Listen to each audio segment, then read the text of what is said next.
नमस्कार। एक नए दिन में एक नए वीडियो में आपका स्वागत है।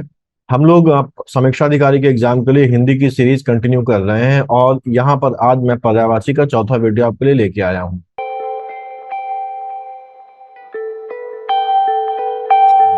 पहले वीडियो में हम लोगों ने बात की थी कि हम यहाँ पर लगभग 150 उन पर्यायवाचियों को तैयार करेंगे जो एग्जाम में पूछे जाते हैं और मैंने आपसे बोला था कि 99% जो पर्यायवाची एग्जाम में आपको मिलेंगे वो यहीं से मिलेंगे। भले ही वो कोई भी एग्जाम हो, समीक्षा अधिकारी को भी अगर छोड़ दिया जाए तो हर एग्जाम में जो पर्यायवाची हैं वो यहीं से पूछे जाएंगे और मैं आपके लिए मोस्ट इंपॉर्टेंट पर्यायवाची लेके आया हूँ। पर्यायवाचियों को हम लोगों ने सेगमेंट से बांट के पढ़ना शुरू किया था और हम लोगों ने पर्यायवाची के कुछ सेगमेंट किए थे जो कि हैं जैसे यहाँ पर पहला हम लोगों ने देखा था देवी देवता और मिथक, ये हम लोग कंप्लीट कर चुके थे। इसके अलावा प्राकृतिक वस्तुएं और घटनाएं, वृक्ष, फल, पुष्प, मानव अंग, संबंध और व्यवसाय जैसे हम लोगों ने सेगमेंट कर रखे थे, जिनमें से देवी देवता और मिथक वाला सेगमेंट हम लोग कंप्लीट कर चुके हैं। प्राकृतिक वस्तुएं व घटनाओं में भी हम लोग कुछ पर्यायवाची कर चुके हैं और बाकी जो बचे पर्यायवाची इस सेगमेंट के हैं वो हम लोग आज कंप्लीट करेंगे। तो इस सीरीज में हमारे पास जो प्राकृतिक वस्तुएं और घटनाएं हैं उसके दूसरे वीडियो में हम लोग को कौन कौन से पर्यायवाची देखने हैं उनको हम लोग कवर करना शुरू करते हैं। पहला शब्द है पानी और इसका जो पहला पर्यायवाची है वो है नीर। नीर जो शब्द है उसका अर्थ होता है पवित्र जल या साफ जल। ये बेसिकली संस्कृत से निकल के हमारे पास शब्द आया है और भारतीय लोग प्राचीन काल में पानी को नीर बोलते थे और आज भी कई सारी भाषाएं, हिंदी के अलावा जो मराठी और जो दूसरी भाषाएं हैं उसमें भी पानी के लिए नीर शब्द का इस्तेमाल होता है। पानी को पूजनीय माना जाता था और ये जो नीर शब्द है पानी की पवित्र और शुद्ध होने के अर्थ को दर्शाता है। अगला पर्यायवाची सलिल है। सलिल जो शब्द है वो सली नामक शब्द से बना हुआ है जिसका अर्थ होता है प्रवाहित होना। तो सली का अर्थ होता है प्रवाहित होना या बहना, इसीलिए पानी को सलिल बोला जाता है क्योंकि पानी एक तरल है जो कि लगातार बहता रहता है। नेक्स्ट पर्यायवाची पानी का है उदक। उदक जो है वो दो शब्दों से मिलकर बना है, उद और का। उद का अर्थ है उदासर या उगना और का अर्थ है करना। तो उदक शब्द का जो अर्थ है वो उगने वाला है या उत्पन्न होने वाला है। पानी का जो उदय होता है वो जल चक्र के माध्यम से होता है। सूर्य की गर्मी से पानी वाष्पीकृत होता है, बादलों में ऊपर उठता है और बादलों में पानी की बूंदें मिलकर वर्षा के रूप में पृथ्वी पर गिरती हैं, इसीलिए पानी को उदक कहा जाता है। अगला तो पर्यायवाची पानी ही शब्द यहाँ पर लिख के आ गया जो कि हम लोग पढ़ ही रहे हैं। अम्बु जो अगला शब्द है वो भी संस्कृत भाषा से आया है जिसका अर्थ होता है आकाश या बादल। पानी को अम्बु कहा जाता है क्योंकि यह बादलों से आता है, जो बादलों में पानी की बूंदों से बनते हैं। तो अम्ब जो है वो आपको कहीं कहीं आकाश या बादल के पर्यायवाची के रूप में भी मिल जाता है। अगला पर्यायवाची है तोय पानी का और उसके बाद अगला पर्यायवाची है जीवन। पानी को जीवन इसलिए कहते हैं क्योंकि यह सभी जीवित चीजों के लिए आवश्यक है। हमारा शरीर ही लगभग 70% पानी से बना हुआ है और हमारे शरीर के सभी अंगों और प्रणालियों को ठीक से काम करने के लिए पानी की आवश्यकता होती है। पानी हमारे शरीर को ठंडा रखने के, अपशिष्ट पदार्थों को बाहर निकालने और भोजन को पचाने में मदद करता है। पृथ्वी पर जीवन के लिए भी पानी आवश्यक है। हमारी पृथ्वी में जीवन की उत्पत्ति ही पानी में हुई थी। पौधों के प्रकाश संश्लेषण के लिए भी पानी का उपयोग होता है। पृथ्वी पर भोजन का मुख्य स्रोत यही पौधे होते हैं और जानवरों के पीने, नहाने, भोजन, यहाँ तक कि मनुष्यों के भी पीने, नहाने और भोजन के लिए पानी आवश्यक होता है। अगर पानी नहीं होता तो पृथ्वी पर जीवन ही असंभव हो जाता, इसलिए पानी को जीवन भी कहा जाता है और इसीलिए पानी को अमृत भी कहा जाता है। पानी को बेसिकली वारी क्यों कहते हैं, यानी कि अगला जो पर्यायवाची है वो वारी। वारी शब्द का संस्कृत में अर्थ होता है पानी, जो कि व्र धातु से बना है। ये व्र धातु से बना है। व्र धातु का मतलब होता है वृद्धि करना या पोषण करना। तो पानी को वारी इसीलिए कहा जाता है क्योंकि पानी पृथ्वी पर जीवन के लिए आवश्यक है। पौधों और जीवों को बढ़ने और खिलने के लिए पानी की आवश्यकता होती है, इसलिए पानी को वारी कहा जाता है, जीवन के लिए आवश्यक होने की वजह से। अगला पर्यायवाची है पय। पानी को पय क्यों कहा जाता है, ये भी संस्कृत भाषा से निकला हुआ शब्द है। संस्कृत में पानी को पय कहा जाता है। ये जो शब्द है पय वो बना हुआ है पयस से। ये पयस से बना हुआ है जिसका अर्थ होता है पीना। ठीक है, तो पानी पीने योग्य होता है इसलिए इसको पय कहा जाता है। अगला पानी का पर्यायवाची है मेघ पुष्प। पानी को मेघ पुष्प इसलिए कहते हैं क्योंकि यह मेघों से आता है। मेघों में पानी की बूंदें होती हैं और जब ये बूंदें वर्षा के रूप में गिरती हैं तो वे पृथ्वी पर पानी का रूप ले लेती हैं, इसीलिए पानी को मेघ पुष्प कहा जाता है। ये बेसिकली संस्कृत से आया है। संस्कृत में मेघ का अर्थ होता है बादल और पुष्प का अर्थ होता है फूल, क्योंकि ये बादलों से जन्म लेते हैं, इसलिए मेघ पुष्प का अर्थ है बादलों का फूल, जो प्रतीक है किसका, पानी जो मेघों से बरसता है उसका। पानी का अगला पर्यायवाची है अम्ब। अम्ब बेसिकली संस्कृत का एक शब्द है जिसका अर्थ होता है जल या पानी। ये प्राचीन काल से उपयोग में लाया जा रहा शब्द है और प्राचीन काल में ऋग्वेद और जो दूसरे संस्कृत ग्रंथ हैं उनमें पानी के लिए अम्ब शब्द का प्रयोग किया गया है। ऋग्वेद में एक मंत्र भी है जिसमें कहा गया है अम्भो ज्योतिर्जयोति, अम्भो अमृतचा, अम्भो हृदय देवस्य, जिसका अर्थ है जल प्रकाश है, जल अमृत है और जल देवता का हृदय है। तो अम्ब भी पानी का एक पर्यायवाची है जो ऋग्वेद वगैरह में पानी के पर्याय के रूप में प्रयोग किया गया है। नेक्स्ट जो पर्यायवाची है वह सर्वमुख। पानी को सर्वमुख इसलिए कहते हैं क्योंकि पानी अगर हम कहीं पर गिराते हैं या किसी पात्र में डालते हैं तो वो उसी पात्र का आकार ले लेता है। पानी को अगर जमीन में गिराया जाता है तो ये सभी दिशाओं में बह सकता है। पानी का कोई निश्चित आकार या रूप नहीं होता। ये अपने मार्ग में आने वाली किसी भी चीज से बचकर निकल सकता है, रास्ता बदल सकता है, किसी भी रुकावट को पार कर सकता है, इसीलिए इसे सर्वमुख कहा जाता है। पानी का जो अगला पर्यायवाची है वो है रस। पानी को रस इसलिए कहते हैं क्योंकि ये अमृत के समान है। ये जीवन के लिए आवश्यक है, सभी जीवों को जीवित रहने के लिए इसकी आवश्यकता होती है। पानी का एक रसीला स्वाद भी होता है, पानी हमारी प्यास बुझाता है, इसीलिए इसे रस कहा जाता है। पानी का अगला पर्यायवाची सारंग है। हम लोग पहले भी देख चुके हैं पुराने वीडियोस में कि जो सारंग है वो कई सारी शब्दों का पर्यायवाची है। जैसे सारंग पर्यायवाची होता है हाथी का, सारंग पर्यायवाची होता है कोयल का, मृग का, सिंह का, बादल का, चंद्रमा का, धनुष का, भौरे का, मोर का, कामदेव का, और ये सारंग जो है वो पानी का यानी कि जल का भी पर्यायवाची है। अगला पर्यायवाची पानी का है पानी। ये पानी ये शब्द हिंदी भाषा में पीने योग्य या पीने लायक पानी को सूचित करने के लिए प्रयोग किया जाता है। इसका जो मूल शब्द है वो है पान। पान का मतलब होता है पीना, पान का मतलब होता है पीना, और इसमें यह प्रत्यय जोड़ दिया जाता है जो उस चीज की योग्यता या उस चीज की लायकी को दर्शाता है। इसीलिए पानी का अर्थ होता है पीने लायक या पीने योग्य पानी। अगला पर्यायवाची है आब। आब मूलतः एक फारसी भाषा का शब्द है। ये फारसी भाषा का शब्द है। जब मुगल साम्राज्य और दूसरे फारसी भाषा बोलने वाले साम्राज्यों ने लंबे समय तक भारत में शासन किया तो भारतीय संस्कृति में, भारतीय बोलचाल में फारसी और दूसरी अरबी भाषाओं के शब्दों का प्रभाव हो गया और उसी प्रभाव की वजह से पानी के लिए आब शब्द भी प्रचलित हो गया है। नेक्स्ट पर्यायवाची है घनरस। घनरस का मतलब होता है संघनित या सघन रस। घन शब्द संघनित या सघन को सूचित करता है और रस अर्थात तरल पदार्थ को सूचित करता है। वहीं इसका एक मतलब ये भी होता है जहां पर घन का जो मतलब है वो है बेसिकली मेघ या बादल। बादलों को मेघ या घन भी बोलते हैं और ये जो पानी है ये क्योंकि उन बादलों से बारिश के रूप में बरसता है इसीलिए इसको घनरस भी कहा जाता है।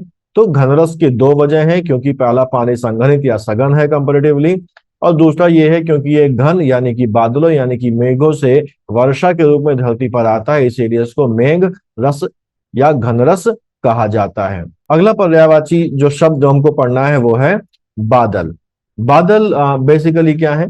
बादल आकाश में है जो हमारे बारिश करवाते हैं और ये समुद्र या और दूसरी जो वाटर बॉडीज है वहां से वाष्प के रूप में जल को अवशोषित करते हैं और हवा के साथ ये बहते हुए जाते हैं और जहां पर इनको बारिश करवानी होती है वहां पर ये बारिश करवाते हैं। क्योंकि ये जल को धारण करते हैं इसीलिए इनको बोला जाता है जलधर। इनका पर्यायवाची मेघ भी है और जल को धारण करने की वजह से इनका जो पर्यायवाची है वो है जलधर। और ये जल का मतलब होता है पानी और धर का मतलब होता है धारण करने वाला या रखने वाला, इसीलिए जलधर का शाब्दिक अर्थ है वह जो पानी को धारण करता है।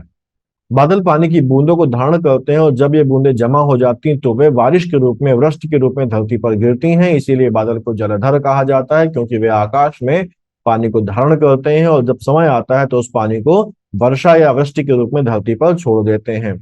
अगला पर्यायवाची है अब्र। बादल को अब्र इसलिए कहते हैं, बेसिकली ये संस्कृत भाषा का शब्द है जिसका मतलब होता है जल का विशाल भंडार। बादल पानी के विशाल भंडार होते हैं जो हमें तैरते रहते हैं और अनुकूल परिस्थितियां आने पर उसको वर्षा के रूप में धरती पर बरसा देते हैं। अगला पर्यायवाची है वारिद। वारी जो है वो पर्यायवाची होता है जल का और दा का मतलब होता है देने वाला। तो वारिद इसलिए कहा जाता है क्योंकि ये जल देते हैं या वर्षा देते हैं और इसी वजह से इसका अन्य पर्यायवाची भी है जैसे वारिवाह, वारिधर यानी कि जल को धारण करने वाला। तो अगला पर्यायवाची है धराधर। धराधर का शब्द का मतलब होता है धरती को पानी देने वाला। बादल वर्षा के रूप में पृथ्वी को पानी देते हैं इसलिए उन्हें धराधर कहा जाता है। अगला पर्यायवाची है बलाहक। ये शब्द भी बादल के लिए किया जाता है। बलाहक का अर्थ होता है वह जो भार उठा रहा है या जो कुछ ले जा रहा है। बादल क्योंकि पानी की बूंदों को समय समय पर लेकर चलते हैं, और जब सही परिस्थितियां होती हैं, अनुकूलतम परिस्थितियां होती हैं पर्यावरण की, वातावरण की, तो वे उसे वर्षा के रूप में धरती पर गिरा देते हैं। इस प्रकार बादल जो है वो जल का भार उठा रहे होते हैं और वहीं उसे धरती पर वर्षा के रूप में गिरा भी रहे होते हैं। इसीलिए बादल को बलाहक कहा जाता है, क्योंकि वो पानी का भार उठाते हैं और समय आने पर उसे वर्षा के रूप में धरती पर बरसा देते हैं। अगला पर्यायवाची घन है। ऐसे ही जीमूत, नीरद, पयोद भी इसके पर्यायवाची हैं। बलाहद भी उसी कारण से इसका पर्यायवाची है जिस कारण से बलाहक इसका पर्यायवाची था। अम्बुद, अम्बु जल का पर्यायवाची है, और दा मतलब जो जल को धारण करके उसको धरती को देता है, इसलिए इसको अम्बुद, नीरद, पयोद, जलद भी कहते हैं। अगला पर्यायवाची है अर्णोद। अर्णोद शब्द का प्रयोग हिंदी में बादल के लिए होता है। वास्तव में यह संस्कृत भाषा का ही शब्द है, जहां अर्ण या अर्णः का अर्थ होता है समुद्र। अर्णोद शब्द समुद्र से उठकर आने वाले बादलों को सूचित करता है, जो जल को अपने में संचारित करते हुए, समाहित करते हुए आते हैं और वर्षा करवाकर जाते हैं। तो अर्णो शब्द का प्रयोग बादल के उस विशेष रूप के लिए होता है जो समुद्र से जल उठाकर स्थलीय प्रदेशों में वर्षा के रूप में गिराते हैं। नेक्स्ट पर्यायवाची है पर्जन्य। पर्जन्य, पर्जन्य हिंदी और संस्कृत दोनों ही भाषा में प्रयोग किया जाता है, जिसका संबंध वर्षा और बादल से है। पर्जन्य वैदिक काल में वर्षा के देवता के रूप में प्रस्तुत किया गया था। ये वर्षा के देवता के रूप में पूजे भी जाते थे। उन्हें बादल, गरजना और वर्षा की घटनाओं से जोड़ा जाता था। ये माना जाता था कि पर्जन्य अपनी गर्जना से बादलों को आवाज देते हैं और बादलों के रूप में जो वर्षा के रूप में वो पृथ्वी पर अपना आशीर्वाद प्रदान करते हैं। इसीलिए बादलों और वर्षा को पर्जन्य के नाम से संबोधित किया जाता है। इंद्र को भी वर्षा का देवता माना जाता है वैसे तो पर्जन्य शब्द का प्रयोग बादल और वर्षा दोनों के संदर्भ में होता है, क्योंकि पर्जन्य वैदिक समय में इन घटनाओं के प्रतीक रूप में माने जाते थे। इसीलिए आज भी बादलों को पर्जन्य भी कहा जाता है। हम लोग अभी देख के आए हैं कि सारंग कई शब्दों का पर्यायवाची है, तो सारंग जो है वो बादल का भी पर्यायवाची है। इनको पयोधर भी बोलते हैं, क्योंकि पय का मतलब होता है जल और उसको धारण करने वाले, इसलिए ये पयोधर हैं, इसीलिए ये जलद हैं। और क्योंकि ये पूरे जग को वर्षा रूपी जो जीवन दायिनी शक्ति है वो प्रदान करते हैं, इसीलिए इनको जग जीवन भी कहा जाता है। अगला जो पर्यायवाची जिनका हमको देखना है जिस शब्द का, वो है वर्षा। वर्षा के पर्यायवाची बहुत आसान है, बहुत सिंपल है। जिनमें से पहला हमारे पास है पावस। पावस जो शब्द है उसका अर्थ होता है वर्षा का मौसम। वर्षा का मौसम पावस का शब्द का होता है, और इस शब्द का प्रयोग भारत में वर्षा के मौसम के लिए किया जाता है, जो आमतौर से जून से सितंबर तक चलता है। वर्षा का दूसरा पर्यायवाची है वृष्टि, बारिश, वर्षण, बरसात। और अगला जो पर्यायवाची है चौमासा। वर्षा को चौमासा इसलिए कहा जाता है क्योंकि वर्षा का जो महीना होता है वो 4 महीने, या वर्षा का जो मौसम मौसम होता है वो 4 महीने तक चलता है। हिंदू पंचांग के अनुसार वर्षा जो ऋतु है वो श्रावण, भाद्रपद, आश्विन और कार्तिक के महीनों में होती है। इन 4 महीनों को मिलकर चौमासा कहा जाता है। चौमासा मतलब हिंदी में चौ और मास से बना है। चौ का अर्थ होता है 4 और मास का अर्थ होता है महीना, इसीलिए चौमासा का अर्थ होता है 4 महीने। इस चौमासा के समय में वर्षा अधिक होती है, इसीलिए इसे वर्षा ऋतु कहा जाता है। इस समय किसान अपने खेतों में फसलें बोते हैं, रोपण करते हैं। वर्षा से फसलों को भरपूर पानी मिलता है, जिससे वे अच्छी तरीके से उग पाती हैं। इसके अलावा जो अगले पर्यायवाची हैं वह वर्षा ऋतु, बरखा और मेघ। वर्षा के बाद जो अगला पर्यायवाची है, इस जो शब्द हमको देखना है वो है बिजली। बिजली का जो पहला हमारे पास पर्यायवाची शब्द आ रहा है वो है चंचला। शब्द का जो अर्थ होता है वो होता है अस्थिर, अनिर्धारित, या जिसकी जो प्रवृत्ति है वो अनियमित हो। बिजली की प्रकृति अचानक और अनपेक्षित होती है। वह एक स्थान से दूसरे स्थान पर तेजी से चलती है और उसकी गतिविधियां अस्थायी और अनपेक्षित होती हैं। इस विशेषता को ध्यान में रखते हुए बिजली को चंचला कहा जाता है, क्योंकि यह तेजी से और अप्रत्याशित रूप से चलती है और इसकी उपस्थिति और अनुपस्थिति अनियमित होती है। अगला पर्यायवाची जो बिजली का है वो है चपला। चपला इसलिए कहते हैं क्योंकि बहुत तेजी से चलती है, बहुत चपलता से चलती है, और जब बादलों के बीच या बादल और जमीन के बीच बिजली चमकती है तो केवल कुछ क्षणों के लिए, कुछ मिली सेकंड्स के लिए ही दिखाई देती है। प्रकाश की गति के लगभग बराबर बिजली की गति होती है, जो लगभग 3 लाख किलोमीटर प्रति सेकंड है। चपला शब्द का अर्थ मैंने बताया चपल या तेज होता है, जो कि संस्कृत भाषा से आया है, और क्योंकि इसकी गति बहुत तेज होती है इसलिए इसे चपला कहा जाता है। इसका अगला जो पर्यायवाची वो विद्युत है। विद्युत के बाद अगला पर्यायवाची दामिनी है। दामिनी शब्द का मतलब होता है चमकदार या प्रकाशमय, जो बिजली के चमकदार प्रकाश का वर्णन करने के लिए इस्तेमाल किया जाता है। अगला पर्यायवाची सौदामिनी है, जो बिजली के लिए भी प्रयुक्त किया जाता है, और ये 2 हिस्सों से बना हुआ है, सौ धन दामिनी। यानी कि 100 का मतलब होता है सत या संख्या 100, और दामिनी का अर्थ होता है जो चमकती या जलती। तो सौदामिनी शब्द का जो अर्थ है वो है 100 चमकती हुई चीजें, जिससे बिजली की चमक या तेज रोशनी को दर्शाया जाता है। बेसिकली भाषिक और काव्यिक रूप में बिजली के जोरदार या चमकीले प्रकोप को व्यक्त करने के लिए इसे रूपक के रूप में इस्तेमाल किया जाता है। अगला पर्यायवाची है बिजली का तड़ित। तड़ित इसलिए कहते हैं क्योंकि तीव्र विद्युत आवेश का प्रवाह होता है जो वातावरण में अचानक से उत्पन्न होता है, और इस आवेश के प्रवाह की के कारण प्रकाश और ध्वनि उत्पन्न होती है। प्रकाश को तड़ित बोला जाता है, और जो ध्वनि उत्पन्न होती है उसको गर्जन कहा जाता है। नेक्स्ट है बिजुरी। ऐसे ही क्षण प्रभा। क्षण प्रभा क्यों? क्योंकि देखिए 2 शब्दों से बना हुआ, एक क्षण और दूसरा प्रभा। तो ये क्षण का मतलब होता है पल या एक क्षण, जबकि प्रभा का अर्थ होता है प्रकाश या चमक। हमको सबको पता है कि बिजली का जो प्रकाश है, जो आकाशीय बिजली उसका जो प्रकाश है वो बहुत ही अल्प समय के लिए होता है। इसीलिए क्षण प्रभा जो शब्द है वो बिजली के उसी अल्पकालिक और तेज प्रकाश को दर्शाने के लिए किया जाता है।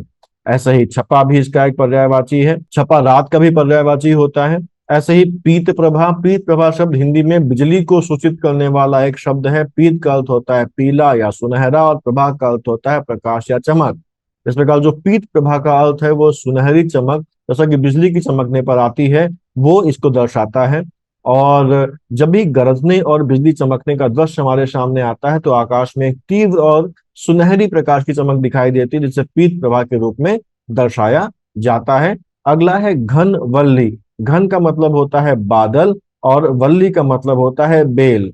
तो जब बिजली चमकती है तो ऐसा लगता है कि बादलों में एक चमकदार बेल उत्पन्न हो गई है, इसीलिए इसको बादलों की बेल या घनवल्ली कहा जाता है। बिजली क्योंकि कौंधती है, अचानक से आती है और गायब हो जाती है, इसको कौंधा भी कहते हैं। बिजली को चंपा भी कहा जाता है। ये चंपा जो शब्द है ये बिजली की चमकदार, चमकीली और तेज रोशनी को दर्शाने के लिए किया जाता है। जब बिजली चमकती है तो वो तेज और चमकीली रोशनी पैदा करती है, जिससे आसपास का पूरा आकाश, पूरा इलाका रोशन हो जाता है, और इसी तेज और चमकीली रोशनी को दर्शाने के लिए चंपा जैसे शब्दों का इस्तेमाल किया जाता है।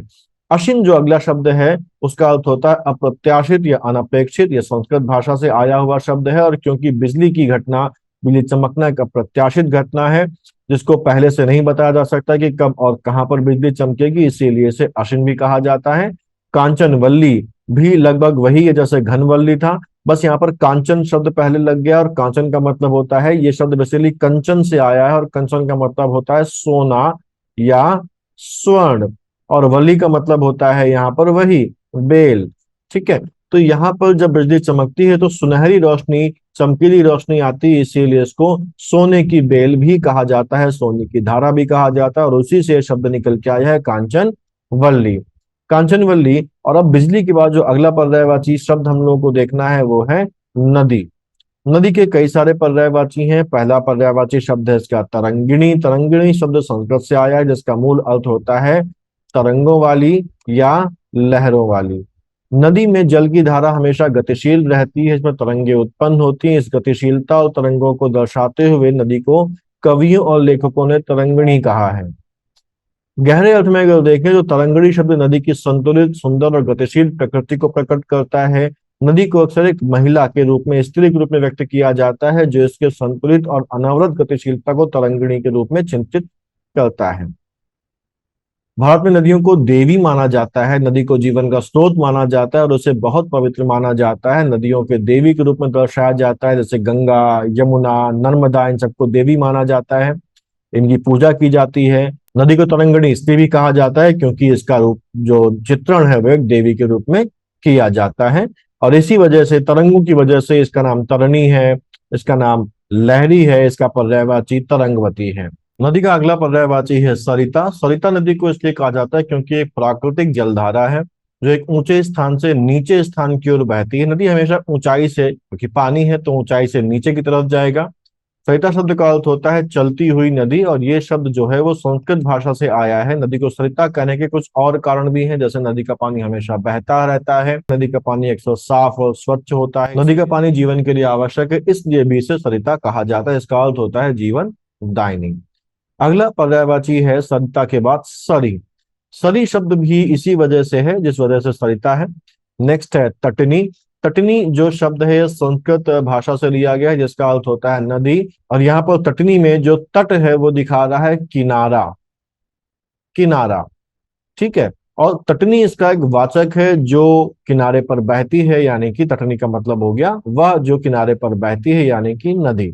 नदी का अगला पर्यायवाची आपगा। आपगा शब्द का अर्थ होता है जल का प्रवाह, जो कि संस्कृत भाषा से आया हुआ है, और क्योंकि जल के प्रवाह को दर्शाता है इसलिए नदी को आपगा भी कहा जाता है। अगला पर्यायवाची है नदी का द्वीपवती। नदी को द्वीपवती इसलिए कहते हैं क्योंकि नदी के किनारे या नदी के बीच में भी, जब नदी अक्सर दो धाराओं में बढ़ जाती है तो उसके किनारे और बीच में अक्सर छोटे छोटे द्वीप पाए जाते हैं। ये नदी के बहाव से बनते हैं। जब नदी की धारा किसी चट्टान या अन्य बाधा से टकराकर विभाजित हो जाती है तो अक्सर यहाँ पर द्वीप बन जाते हैं, जिन पर अक्सर पेड़ पौधे और अन्य जीव जंतु पाए जाते हैं। कई नदियों को द्वीपवती कहा जाता है स्पेसिफिकली जो अपने बीच में द्वीप बनाती हैं, जिनमें सबसे इंपॉर्टेंट है ब्रह्मपुत्र, जिसके बीच में एक द्वीप बना हुआ है जो माजुली के नाम से मशहूर है और जो दुनिया का सबसे बड़ा नदी द्वीप है। ऐसे ही जो कावेरी नदी भी है वो भी कई बार धाराओं में बंटने के बाद, दो धाराओं में बंटने के बाद अपने बीच में द्वीपों का निर्माण करती है। और इसी तरीके से गंगा, यमुना, कृष्णा और गोदावरी जैसी नदियां भी बड़े नहीं लेकिन छोटे छोटे द्वीपों का निर्माण अपने बीच में करती हैं। अगला पर्यायवाची है स्रोतस्वनी। ये शब्द संस्कृत से आया है जिसमें स्रोत का अर्थ होता है मूल या उत्पत्ति स्थल, और स्वनी का अर्थ होता है ध्वनि या आवाज। नदी को स्रोतस्वनी इसलिए कहा जाता है क्योंकि नदी हमेशा बहती रहती है और बहते समय वह मधुर ध्वनि उत्पन्न करती है, कल कल की आवाज करती है, जो नदी के बहते हुए पानी, किनारों के पत्थरों और झाड़ियों से टकराने से उत्पन्न होता है। इस ध्वनि को की वजह से नदी को स्रोतस्वनी कहा जाता है। अगला पर्यायवाची, अच्छा, नदी को स्रोतस्वनी कहने का एक कारण ये भी है कि नदी को जीवन का स्रोत माना गया है। नदी से मनुष्य, पशु पक्षी और पेड़ पौधे सभी को जीवन मिलता है। ये वजह भी नदी को स्रोतस्वनी कहने की है। अगला पर्यायवाची है निम्नगा। निम्नगा भी संस्कृत शब्द से आया है। इसका अर्थ होता है निचला या नीचे, और गा का अर्थ होता है जाने वाला। तो निम्नगा का अर्थ निकल के आया जो नीचे की ओर जा रहा है या जो नीचे की ओर बह रहा है।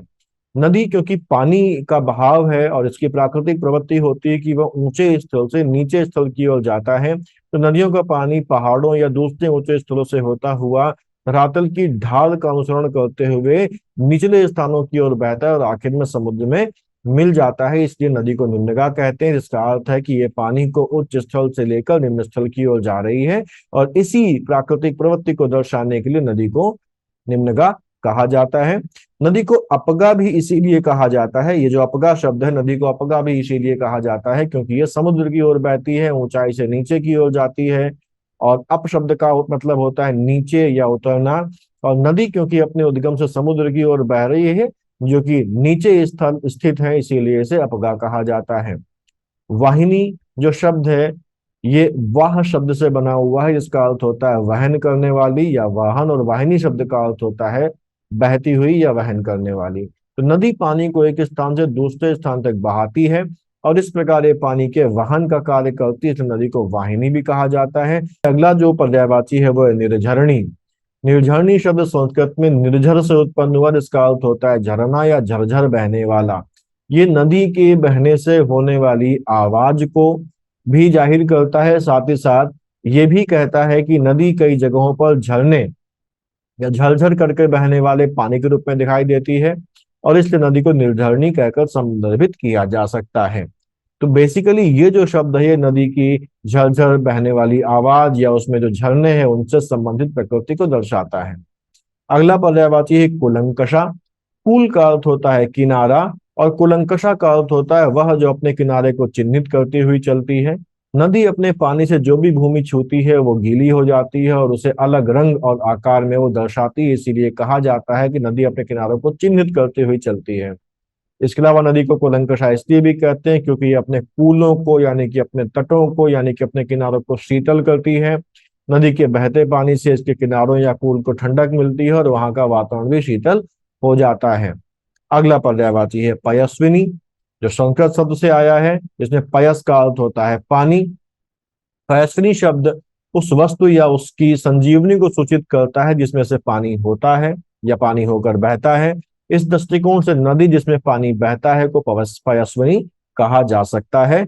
ऐसे ही इसके अन्य पर्यायवाची हैं शैवालिनी, सिंधुगामिनी। सिंधु जो है वो बेसिकली समुद्र का पर्यायवाची है, समुद्र को सिंधु भी बोलते हैं। और ये जो नदी है वो कोई भी नदी हो, उसका जो अंतिम जो स्थल होता है, अंतिम जो उसका लक्ष्य होता है वो समुद्र पर पहुंचना होता है। तो क्योंकि वो समुद्र की ओर जा रही है, जिसका पर्यायवाची सिंधु होता है, इसीलिए इसको सिंधुगामिनी भी कहा जाता है। कूलवती, कूल का मतलब होता है तट या किनारा, और वती का मतलब जिसके पास वो हो या उसको धारण करती हो। तो नदी के पास अपने किनारे होते हैं, अपने तट होते हैं, इसी नदी को कूलवती कहा जाता है। कल्लोलिनी शब्द जो है वो नदी की तरंग, नदी की लहर और उसके द्वारा होने वाली आवाजों को जो ध्वनि उत्पन्न होती है उसको निर्देशित करता है, इसलिए नदी को कल्लोलिनी कहा जाता है। नदी के बाद जो अगला शब्द जिसको हमें देखना है वो है गंगा।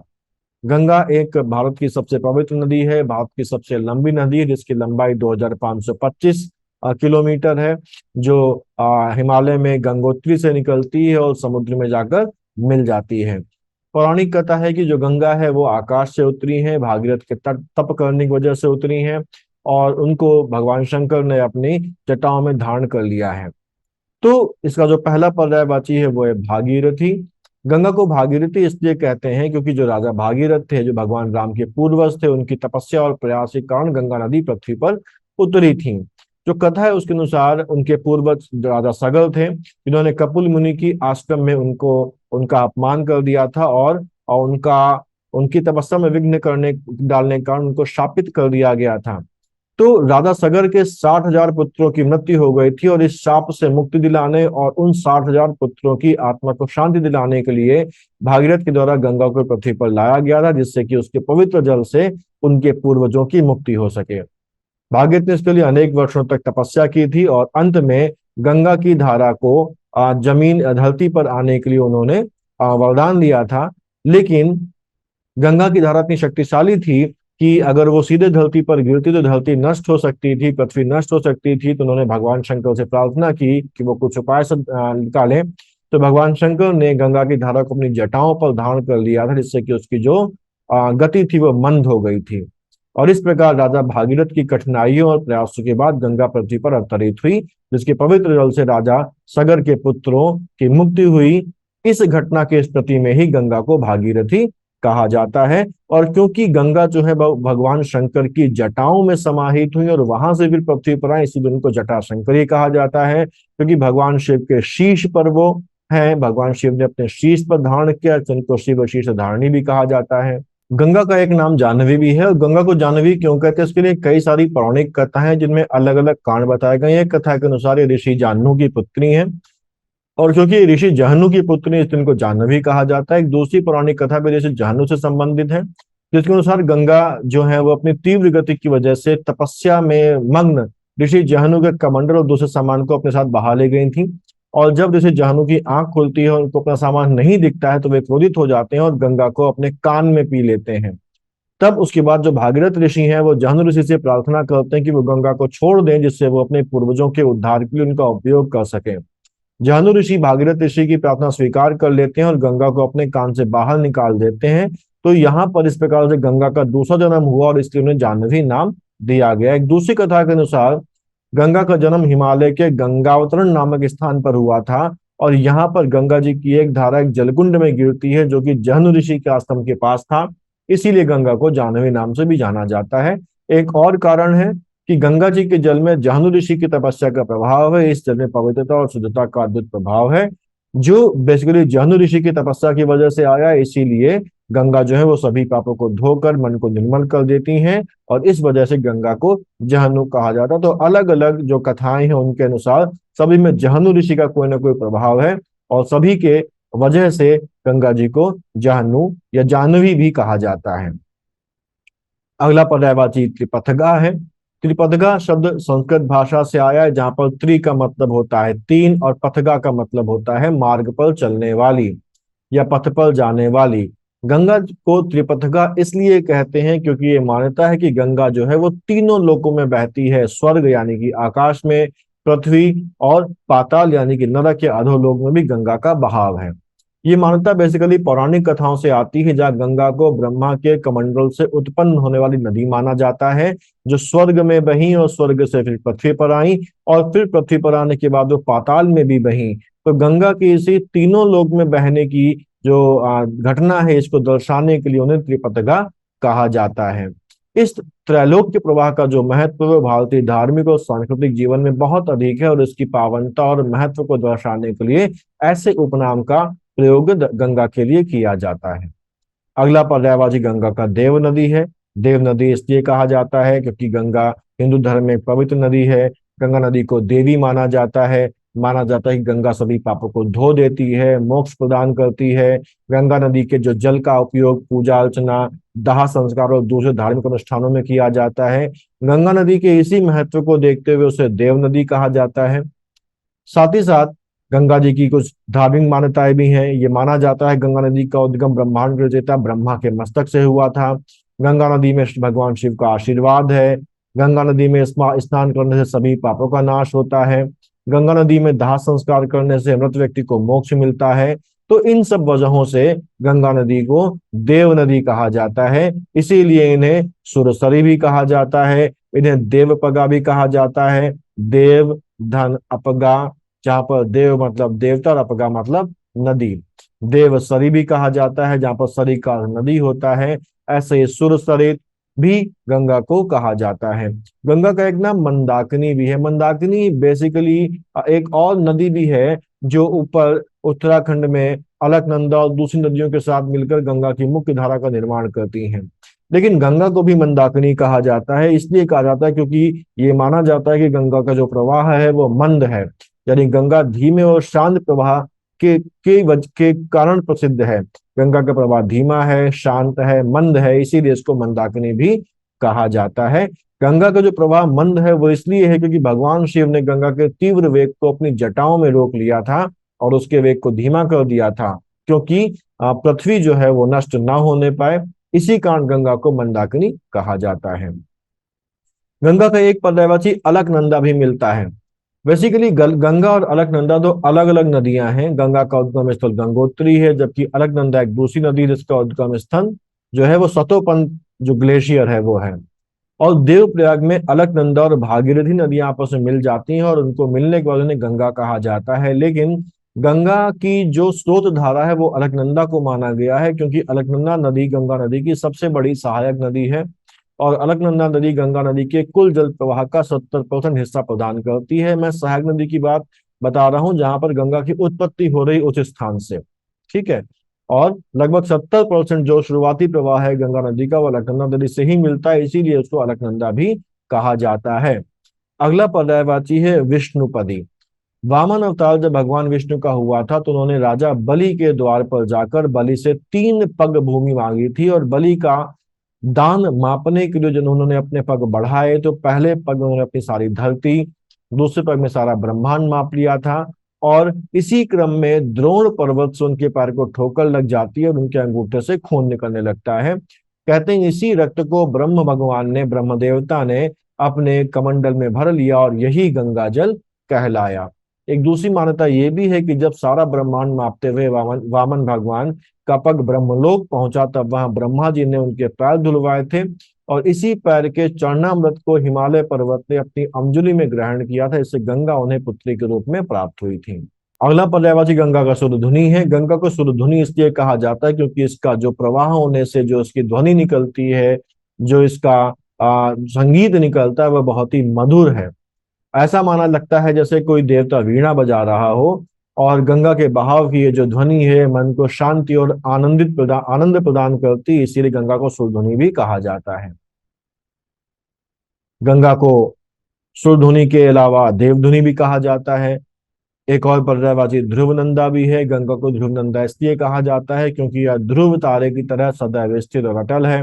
जैसे ध्रुव तारा उत्तर की दिशा में हमेशा एक ही दिशा में स्थिर रहता है, ठीक उसी तरह गंगा नदी भी अपने प्रवाह में कभी भी विचलित नहीं होती है, इसीलिए गंगा को ध्रुव नंदा भी कहा जाता है। अगला पर्यायवाची नदीश्वरी है।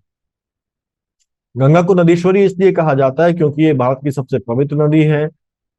ये हिंदू धर्म में एक देवी के रूप में पूजी जाती है। हिंदू मान्यताओं के अनुसार गंगा नदी देवी गंगा का अवतार है, और देवी गंगा एक पवित्र और दयालु देवी हैं जो मोक्ष प्रदान करती हैं और पापों को धोती हैं। सभी नदियों की ये देवी हैं, सभी नदियों में ये प्रमुख है, इसलिए इनको नदीश्वरी कहा जाता है। गंगा को स्वर्ग नदी भी कहा जाता है। एक पौराणिक कथा है कि जब देवराज इंद्र ने गौतम ऋषि की पत्नी अहिल्या से दुराचार किया, तो इससे देवलोक की जो शुचिता है वो नष्ट हो गई थी, स्वर्ग अपवित्र हो गया था। और स्वर्ग को फिर से पवित्र करने के लिए जो ब्रह्मदेव हैं, जो ब्रह्मा हैं, उन्होंने गंगा से दोबारा स्वर्ग चलने का आग्रह किया, जिससे गंगा के बहाव से स्वर्ग की पवित्रता पुनः स्थापित हो सके। गंगा ने इसे स्वीकार किया और वे स्वर्ग में बहने लगी, और इस तरह से वे देव नदी कहलाई, और इसीलिए उन्हें नभो नदी और नभ गंगा भी कहा जाता है। अगला शब्द है यमुना। यमुना को जमुना कहा जाता है भारत में। वैसे यमुना के बारे में हम लोग ये जान लें कि जो यमुना है वो सूर्य की पुत्री है, सूर्य के एक पुत्र भी है जिसका नाम है यम। यम जो कि मृत्यु के देवता हैं, यम जो कि काल है। तो यहाँ पर ये ध्यान रखने वाली बात है कि यमुना किसकी पुत्री है? यमुना सूर्य की पुत्री है, और यमुना जो है वो यम यानी कि यमराज की बहन है जो कि स्वयं काल है। साथ ही साथ यमुना का जो रंग है वो काला माना जाता है, यमुना का रंग काला है। तो यमुना क्योंकि सूर्य की पुत्री है तो इनके बहुत सारे पर्यायवाची ये दर्शाने के लिए हैं कि यह सूर्य की पुत्री है, जैसे सूर्य तनया, भानुजा। सूर्य मतलब सूर्य, तनया मतलब पुत्री, भानुजा यानी कि भानु की जा यानी कि भानु की पुत्री। तरणि तनुजा, तरणि सूर्य का पर्यायवाची है, तनुजा मतलब उसकी पुत्री। ऐसे ही रवि तनया, रवि सुता,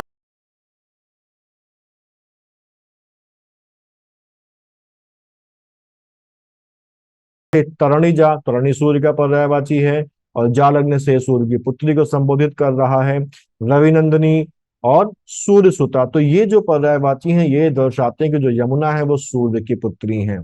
तो यमुना का जो अगला पर्यायवाची है वो है कालिंदी। यमुना को कालिंदी इसलिए कहा जाता है क्योंकि ये माना जाता है कि उसका जो उद्गम है वो कालिंद पर्वत से हुआ है। कालिंद पर्वत जो है वो हिमालय के हिमाच्छादित भाग में स्थित है। यमुना नदी इस पर्वत से निकलती है, उत्तर प्रदेश उत्तराखंड में बहती है, और अंत में प्रयाग में जाकर गंगा में मिल जाती है। और इसी कालिंद पर्वत के नाम पर यमुना को कालिंदी कहा जाता है। कालिंदी का अर्थ होता है काल का पर्वत। यमुना नदी के पानी का रंग भी काला या गाढ़ा नीला होता है, इसीलिए इसे काली गंगा भी कहा जाता है, या काल गंगा भी कहा जाता है। तो काल गंगा और काली गंगा इसको क्यों कहा जाता है यमुना को? क्योंकि इसका रंग काला है। कृष्णा जो शब्द है वो भी इसीलिए है क्योंकि ये कृष्णा का अर्थ होता है वह जिसका रंग काला हो, तो इसीलिए इनका नाम कृष्णा भी है। इसके बाद हमारे पास जो पर्यायवाची आते हैं वो है तरंग और किनारा। ये बहुत सिंपल से हैं। तरंग के जो पर्यायवाची हैं वो है लहर, हिलोर, उर्मी, वीची, उल्लोल, लहरी और मौज। ऐसे ही किनारा का जो पर्यायवाची है वो है तीर, तट, कूल, बेला तट, पुलिन, छोर, सिरा, पर्यंत, कगार और साहिल। जो अगला पर्यायवाची है हमारा समुद्र। समुद्र के कई सारे पर्यायवाची हैं जिनमें से कुछ बड़े आसान है और कुछ हमको समझने हैं। जैसे सागर, हम सब जानते हैं समुद्र का पर्यायवाची सागर होता है। अगला पर्यायवाची पारावर है। पारावर समुद्र को कहते हैं क्योंकि वह चारों ओर से भूमि से घिरा है। संस्कृत में पार का अर्थ होता है किनारा या सीमा, और वार का अर्थ होता है घेरना। इ- इसलिए पारावर का अर्थ होता है जो चारों ओर से किनारों से घिरा हुआ है। समुद्र के चारों ओर किनारे होते हैं, इसलिए इसको पारावर कहा जाता है। इसको पारावर कहने के पीछे एक और कारण है कि समुद्र एक बहुत विशाल जलाशय के रूप में दिखाई पड़ता है। पृथ्वी के सतह का लगभग 3/4 हिस्सा समुद्र घेरता है, और सागर इतना विशाल और अथाह है कि ये माना जाता था कि उसको पार करना असंभव है, या उसको पार जाने वाला व्यक्ति ही उसकी विशालता को महसूस कर सकता है। तो ये वजह भी समुद्र को पारावर कहने की है। समुद्र जो है वो जल का बहुत विशाल भंडार है, वो जल को धारण करता है, जल का स्थल है। सभी नदियों का पानी जाकर समुद्र में मिल जाता है। तो क्योंकि समुद्र जल को धारण करता है, जल की निधि है समुद्र, और बहुत ज्यादा पानी समुद्र में है, इसीलिए उसको जलधि कहा जाता है, पयोधि कहा जाता है, जलधाम कहा जाता है, पयोनिधि कहा जाता है, अवधि, नीरनिधि, नीरधि, वारिधि, वारिश कहा जाता है। क्योंकि जो सभी नदियां हैं वो अंत में जाकर मिल जाती हैं समुद्र में, अपने उद्गम स्थल से वो कहाँ पर जाती हैं, समुद्र में जाती हैं, इसलिए उसको नदियों का स्वामी या नदीश भी कहा जाता है। समुद्र को रत्नाकर भी कहा जाता है। रत्नाकर बेसिकली ये एक संस्कृत शब्द है जिसका अर्थ होता है रत्नों का स्रोत या रत्नों की खान। सागर को रत्नाकर कहा जाता है क्योंकि प्राचीन काल में माना जाता था कि समुद्र में अनेक प्रकार के मूल्यवान रत्न पाए जाते हैं। आज भी समुद्र में बहुत सारे खनिज पदार्थ पाए जाते हैं, पेट्रोलियम पाया जाता है, तो आज भी समुद्र रत्नाकर के रूप में ही सामने हमारे पाया जाता है। अच्छा, समुद्र मंथन की कथा में भी जब समुद्र को मंथित किया गया था तो उससे विभिन्न प्रकार के रत्न निकले थे, कुल 14 रत्न निकले थे। तो समुद्र को उसकी संपन्नता, उसमें पाए जाने वाले मूल्यवान रत्नों और मूल्यवान खनिजों की वजह से रत्नाकर कहा जाता है। अगला जो पर्यायवाची है वो है सरितपति। सरितपति जो शब्द है वो बना है सरिता धनपति से या सरित धनपति से। सरित का मतलब होता है नदी और पति का मतलब होता है स्वामी। सभी नदियां बह के कहाँ पर मिलती हैं, जाके समुद्र में मिलती हैं जाके। और इसलिए कहा जाता है कि जो समुद्र है वो नदियों का जो है वो स्वामी है, क्योंकि नदियों का जो अंतिम जो लक्ष्य होता है वो समुद्र में जाकर मिलना होता है, इसीलिए इसको नदीश कहा जाता है। अच्छा, कंपति, समुद्र में लहरें उत्पन्न होती हैं और जब हवा चलती है तो लहरें और ज्यादा तेज हो जाती हैं, तो लहरों की वजह से लगता है समुद्र कंपन कर रहा है, इसलिए इसको कंपति कहा जाता है। अर्णो इसलिए कहा जाता है क्योंकि एक विशाल और अथाह जल राशि है, इस वजह से इसे अर्णो कहा जाता है। अपार विशालता और पानी से इसकी समृद्धि को देखते हुए ये नाम इसको दिया गया है। इसको अर्णो कहने का एक और कारण ये भी है कि इसका रंग नीला होता है जो आकाश के प्रतिबिंब को दिखाता है। प्राचीन साहित्य में भी सागर को अर्णो के रूप में कई बार वर्णित किया गया, जैसे महाभारत में कहा गया है अर्णो ही सागरस्तु वेद विधि परिकीर्तिता, यानी कि वेद विदों द्वारा सागर को अर्णो कहा जाता है। अर्थशास्त्र में भी कहा गया है अर्णो ही सागरस्तु त्रिविधो भवति, यानी कि सागर 3 प्रकार का होता है। तो हमारे प्राचीन संस्कृत साहित्य में भी सागर को अर्णो कहकर संबोधित किया गया है। समुद्र को सिंधु भी कहा जाता है और अर्णो से ही बन के आया है अर्णव शब्द। समुद्र के बाद जो अगला पर्यायवाची है वो है सरोवर या तालाब। इसके पर्यायवाची बहुत आसान है, जैसे तड़ाग, पुष्कर, जलाशय, क्योंकि ये जल को धारण करता है इसलिए इसको जलाशय कहा जाता है।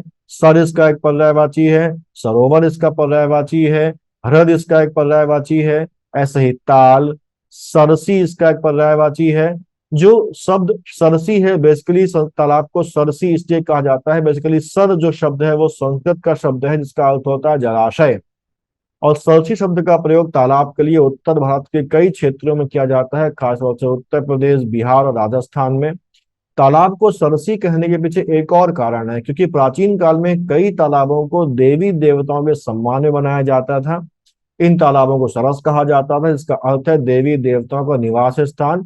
समय के साथ सरस शब्द का अपभ्रंश होकर सरसी हो गया, इस प्रकार तालाब को सरसी कहा जाने लगा।